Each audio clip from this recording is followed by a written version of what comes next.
Olha, a perda de um familiar é sempre uma dor difícil, muito difícil de superar.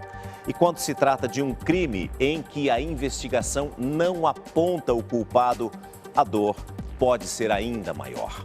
Algumas famílias transformam o sofrimento em força para desvendar o caso e achar o assassino.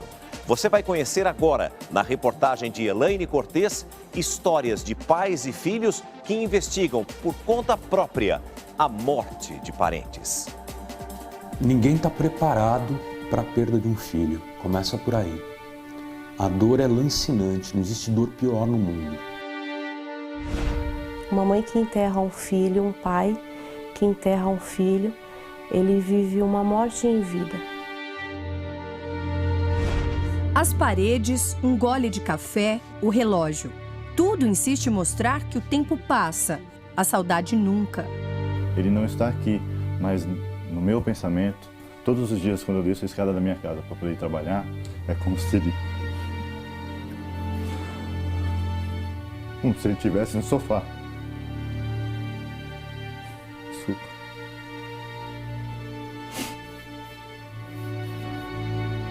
Como se ele estivesse aqui dentro de casa. Ou que ele fosse chegar a qualquer momento em casa e me chamar. Desenhos coloridos e, de repente, páginas em branco. Memórias que cabem numa caixa.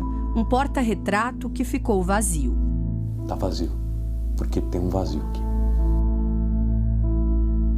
Eu não iria conseguir dormir tranquilo, né, se eu não puder fazer por ela, né, tudo que tiver ao meu alcance para poder defender a memória dela, né, depois de tudo ter acontecido. Luiz Paulo Oliveira Barbosa tinha 20 anos. Vitória Nataline, 17.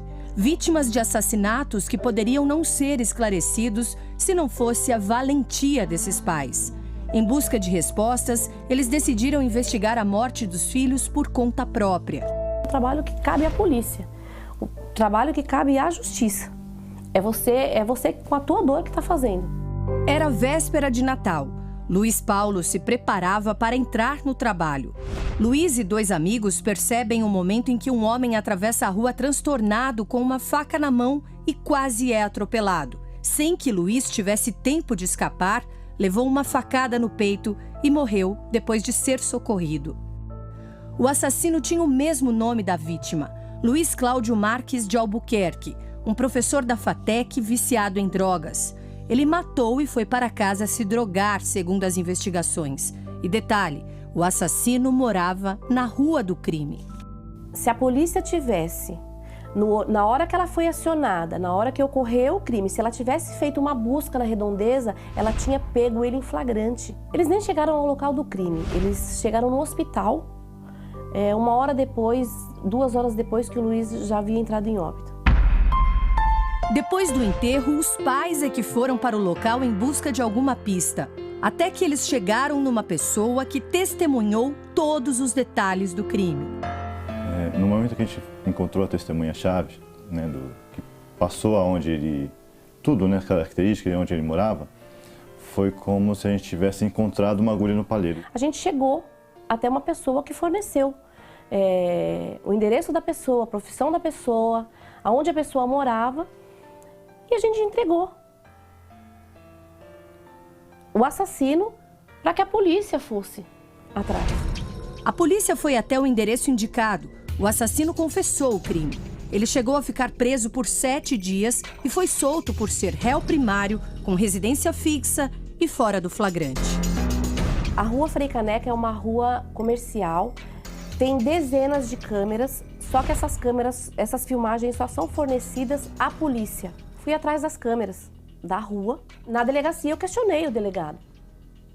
O porquê dessas imagens não estarem na mão dele, e ele super sem graça, porque ele não tinha feito nada. 1 ano, 7 meses e 5 dias depois, a justiça decidiu mandá-lo a júri popular. Ele morreu antes de ser julgado. A consciência do assassino do meu filho levou ele a se autocondenar. O que fica para mim e para o meu marido foi a nossa luta. Ele ia ser condenado aqui pela nossa luta. Realmente nós somos guerreiros de conseguir, apesar da dor, correr atrás da justiça. Este outro pai também não teve tempo de superar o luto. Desde a notícia, ele vive para esclarecer a morte da filha. Me intrigou porque ela era uma menina saudável. De repente, ela me aparece morta e sem nenhum tipo de justificativa. Um laudo que me disse que ela morreu, uma menina de 17 anos, e não me aponta exatamente qual foi a falha orgânica que foi causadora dessa morte natural.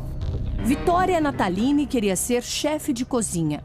Ela participava de uma excursão organizada pela escola particular Waldorf Rudolf Steiner, em Itatiba, no interior de São Paulo. A pesquisa, que duraria uma semana, terminou no 5º dia, quando Vitória foi encontrada morta. Segundo as investigações, a turma foi dividida em 3 grupos de adolescentes soltos na mata sem nenhum monitoramento. Por volta das 2 da tarde, Vitória se afasta do grupo dela para ir ao banheiro. 4h30 da tarde, os colegas sentem falta de Vitória e questionam a professora responsável que estava na casa da fazenda. Só às 6 horas da tarde ela chamou alguma autoridade, então ela chamou só a Defesa Civil, não deu ciência aos pais que a jovem tinha sumido. Às 7h15 da noite ela fez o boletim de ocorrência na delegacia e só às 8 horas chamou os pais. É o pai de Vitória quem pede suporte do Águia da Polícia Militar. No primeiro sobrevoo, o corpo da adolescente foi encontrado de bruços. Fiz várias diligências durante meses, solicitando que fosse investigado o fato dela ter sido encontrada numa posição completamente oposta a onde ela tinha se dirigido para ir ao banheiro. Eles nos pediam para que nós nos conformássemos de que ela tinha morrido de causas naturais. E assim, até para mim, que era um leigo, estava claro que tinha alguma coisa muito estranha na morte da menina.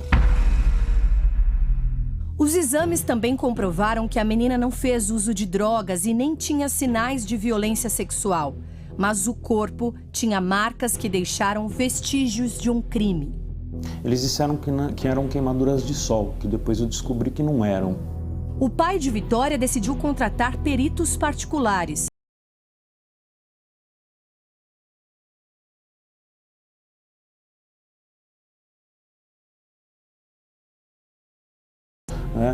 Então, assim, foi uma sucessão de coisas, né, que se demonstra que se eu não tomasse a frente das investigações, junto com a minha noiva, junto com a minha advogada, né, a minha filha ia ter sido responsabilizada pela própria morte, o que para mim ia ser um absurdo e eu nunca ia poder deitar minha cabeça no travesseiro tranquilo. Ficou comprovado que Vitória morreu asfixiada, teve boca e nariz tapados. Muito provavelmente ela foi asfixiada num determinado local, né, e depois ela foi deslocada para o local onde ela foi encontrada. O DHPP, Departamento de Homicídios e Proteção à Pessoa em São Paulo, assumiu o caso. Se nós não tivéssemos ido atrás da questão, eu acho que a coisa não teria tido uma reviravolta. Eu acho que a gente iria estar se lamentando até hoje. Sem entender. Sem entender. O pai da vítima ainda fez uma página nas redes sociais. Vitória Natalini Justiça é um canal para possíveis testemunhas deste crime que está perto de ser esclarecido. Eu, particularmente, não vou sossegar enquanto tiver um sopro de vida em mim, até que tudo seja esclarecido, até que o autor desse crime ele pague na forma da lei, né, pelo que ele fez, e até que todos os responsáveis também sejam responsabilizados criminalmente e civilmente por tudo que eles fizeram. Nem só os pais procuram esclarecer os crimes que tiraram a vida dos filhos. O inverso também acontece. Antes que eu feche os meus olhos, eu iria vê-lo preso. Eu tinha essa certeza. Este homem levou 20 anos para encontrar o assassino do pai. O crime aconteceu no dia do Natal, em 1999, na capital paulista. Davi da Silva, então com 45 anos, desejava boas festas aos vizinhos. Entre eles estava a ex-mulher de um cunhado, que ficou com ciúmes e atirou 3 vezes em Davi pelas costas. O assassino mudou de endereço várias vezes, mas todos os passos dele estavam sendo investigados pelo filho da vítima. Ele tinha todas as condições de se pagar na mesma moeda, mas esse não é o caminho. A justiça está aí para isso. Neurivan dos Santos, de 39 anos, mostrou um documento falso, mas acabou preso. A procura chegou ao fim 2 décadas depois. Falei assim, eu te conheço até no escuro, cara. Eu sou filho do cara que você matou. E aí ele já não tinha mais como negar que era ele. A impunidade nesse país, eu acho que em todo lugar, ela se sustenta por causa da omissão das pessoas.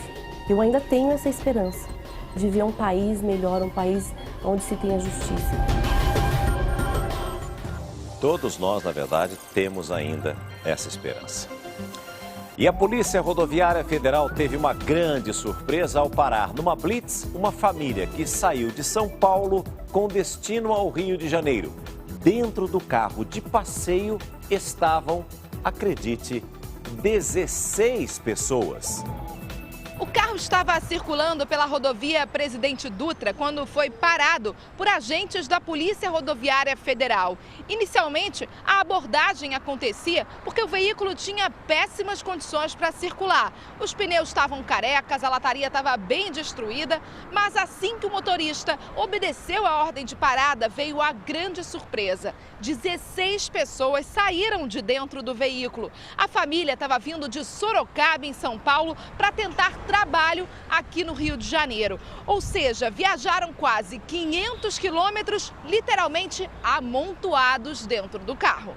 Parecia aqueles filmes que tem palhaços saindo do carro interminavelmente. Começava a sair criança do banco traseiro e não parava mais. As infrações não pararam por aí. O motorista não tinha habilitação para dirigir e o carro estava com o documento vencido. Ao todo, foram 5 infrações cometidas numa única vez. O carro está agora num depósito e só poderá ser retirado depois que todas as multas forem pagas e a documentação regularizada. A família já até voltou para São Paulo, menos um único integrante. Dentro do veículo havia um homem de 45 anos foragido da justiça. Ele foi condenado por furto e agora já está na cadeia. Imagine o risco que essas pessoas corriam, né, e que ofereciam a outras pessoas dentro desta rodovia, que é a mais importante e a mais movimentada de todo o país, que é exatamente a rodovia Presidente Dutra. É um verdadeiro absurdo. E quantos carros circulam pelo país sem a menor condição? Um jovem de 18 anos está preso há mais de um mês, acusado de assaltar um salão de beleza, mas câmeras de segurança mostram que ele não estava na cena do crime e as testemunhas que tinham reconhecido o jovem mudaram a versão. Mesmo assim, ele segue preso. O salão de beleza na periferia de Osasco, na Grande São Paulo, está lotado quando 4 assaltantes chegam. Repare que o jovem de blusa vermelha carrega uma arma. As vítimas são rendidas e obrigadas a deitar no chão. Os menores ficam 3 minutos no local, roubam os clientes, vasculham um lugar e também levam dinheiro e equipamentos do salão. A câmera registra 13h27 da tarde, mas na verdade eram 2h27. É que o relógio ainda estava programado no horário de verão. Os criminosos fogem neste carro roubado. A polícia perseguiu os assaltantes durante 1 hora e prendeu um menor que mora neste bairro e confessou o crime. Os outros 3 suspeitos conseguiram fugir. As buscas continuaram aqui na região e os PMs prenderam um vizinho do menor assaltante que chegava em casa no momento da abordagem policial.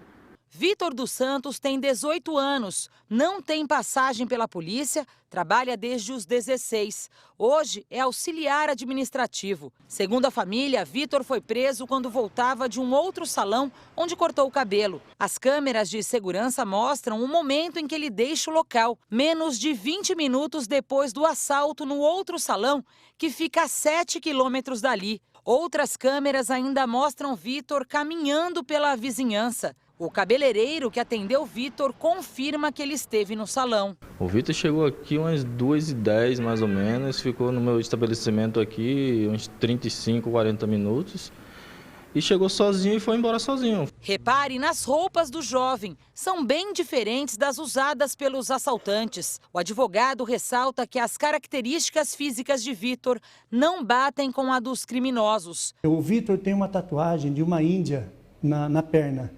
E todos os roubadores estão de bermuda e nenhum deles tem essa tatuagem. Na delegacia, de acordo com o relato das vítimas, os policiais induziram o reconhecimento de Vitor como sendo um dos assaltantes. Os policiais falaram que ele estava com nossos pertences. Aí eu falei que eu reconheci ele.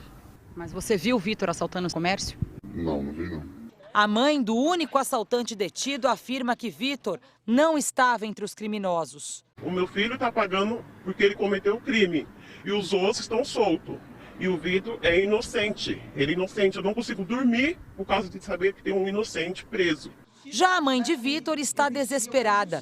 Ela apresentou todas as provas e os depoimentos mostrados nesta reportagem para a justiça. Eu estou presa junto com meu filho, porque é muito difícil você estar com o filho na cadeia pagando por uma coisa que não fez. Mesmo assim, o filho vai completar 6 semanas na cadeia.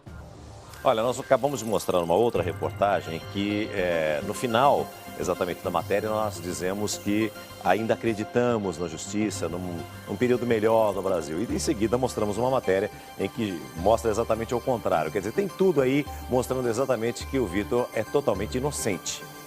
De acordo com a assessoria do Tribunal de Justiça, o caso está sendo analisado agora pelo juiz da 4ª Vara Criminal de Osasco e esperamos que, com todas as provas, o Vitor possa ficar em liberdade o mais rápido possível.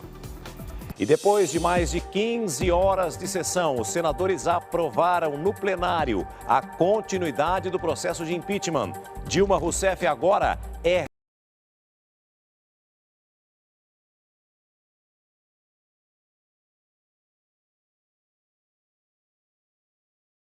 passou o comando ao presidente do Supremo Tribunal Federal, que aconselhou os senadores. Deverão agir com coragem e independência. Lewandowski rejeitou o principal recurso dos apoiadores de Dilma, que queriam suspender a sessão.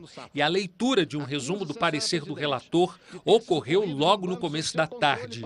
O documento sustenta haver provas contra Dilma. O que se rechaça é a usurpação das prerrogativas do Congresso Nacional, a manipulação dos bancos públicos e a fraude às contas públicas. Pela gravidade que se revestem essas condutas, são de fato e por justo motivo tipificadas como crimes de responsabilidade. Mais de 50 senadores se inscreveram para discursar. Houve ataques a Dilma na gestão da economia. As mesmas ilegalidades que ensejam esse processo que levaram o Brasil a ter hoje, senhor presidente, 12 milhões de desempregados. E aliados da presidente afastada, de novo, falando em golpe. Uma conspiração contra um governo legitimamente eleito, nascido da vontade da maioria do povo brasileiro. Foram mais de 15 horas de sessão e o resultado dessa votação saiu agora há pouco, madrugada de quarta-feira. Por 59 votos a 21, a presidente afastada Dilma Rousseff vai responder pelo crime de responsabilidade fiscal. Ainda não existe uma data para esse julgamento, mas a expectativa é que o presidente do STF, o ministro Ricardo Lewandowski, agende esse julgamento para o fim desse mês. E a Polícia Federal vai investigar a vida financeira e patrimonial dos filhos do ex-presidente Lula. A suspeita é de que eles tenham participado da compra e reforma de um sítio com dinheiro desviado da Petrobras. O delegado pediu exames econômico-financeiros de Fábio Luiz e Luiz Cláudio Lula da Silva. A intenção é descobrir se a movimentação financeira e a evolução do patrimônio são compatíveis com os rendimentos declarados por eles. A Polícia Federal também vai investigar Fernando Bittar e Jonas Suassuna, sócios dos filhos de Lula. Os dois são os donos oficiais do sítio de Atibaia, na Grande São Paulo, que a Operação Lava Jato diz ser do ex-presidente. Para os investigadores, as análises financeiras podem ajudar a provar que a compra e as reformas do sítio teriam sido realizadas com dinheiro da corrupção na Petrobras. As empreiteiras Odebrecht e OAS teriam bancado tudo para obter benefícios em contratos com a estatal. Luiz Cláudio, filho caçula de Lula, também é investigado, mas por outra suspeita. Ele teria recebido 10 milhões de reais de montadoras de carros beneficiadas pela isenção de impostos. A defesa da família de Lula disse em nota que o pedido de quebra de sigilo demonstra que os procuradores não têm prova de que o sítio seja do ex-presidente. O advogado de Fernando Bittar disse que seu cliente não tem nada a esconder. Nós não conseguimos contato com a defesa de Jonas Suassuna. A prefeita do município de Bom Jardim, no Maranhão, mais conhecida como Prefeita Ostentação, reassumiu o cargo. Ela que ficou conhecida através das redes sociais exatamente por ostentar marcas famosas e tudo mais, não é? Ela alegou, e os vereadores acataram essa decisão, de que ela não teve defesa para poder participar de algum julgamento ou algo parecido. E a partir daí ela reassumiu a prefeitura mesmo depois de ficar 11 dias presa e mais de um mês foragida. O deputado federal Celso Russomano foi absolvido pelo Supremo Tribunal Federal de uma acusação de desvio de recursos públicos. Veja. O deputado era acusado de usar recursos públicos para pagar o salário de uma funcionária que atuou numa de suas empresas. Celso Russomano chegou a ser condenado em 2014 pela Justiça Federal de São Paulo e recorreu ao Supremo. A defesa alegou inocência. A relatora, a ministra Carmen Lúcia, votou pela manutenção da condenação. O delito consiste no desvio da verba para o pagamento de pessoa que continuou no exercício das mesmas funções antes exercidas na empresa privada do particular, remunerado exclusivamente pela Câmara dos Deputados. Mas o ministro Dias Toffoli, revisor do processo na segunda turma do STF, afirmou que não há crime cometido pelo deputado e que o ato não revela improbidade administrativa. Toffoli foi acompanhado pelos ministros Celso de Mello e Gilmar Mendes. Os fatos imputados ao apelante devem ser analisados exclusivamente sob a ótica penal. Aqui nós estamos neste campo, não cabendo nesta sede a emissão de qualquer juízo de valor a respeito da moralidade da sua conduta ou sobre o seu enquadramento em eventual ato de improbidade administrativa nos termos da lei. A decisão do Supremo Tribunal Federal abre caminho para Celso Russomano disputar a Prefeitura de São Paulo. Com a absolvição, a Justiça Eleitoral deve aceitar o pedido de registro do pré-candidato do PRB, que lidera as pesquisas de intenção de voto na cidade. O advogado de Russomano comemorou a decisão do Supremo Tribunal Federal. Não existe recurso dessa decisão. Essa decisão é definitiva. Celso está oficialmente reconhecido como inocente. É importante que a população tenha ciência de que sempre a minha vida foi correta, foi pautada em cima de seriedade, de decência e, acima de tudo, da ética, tanto na televisão, tanto como jornalista ou como parlamentar.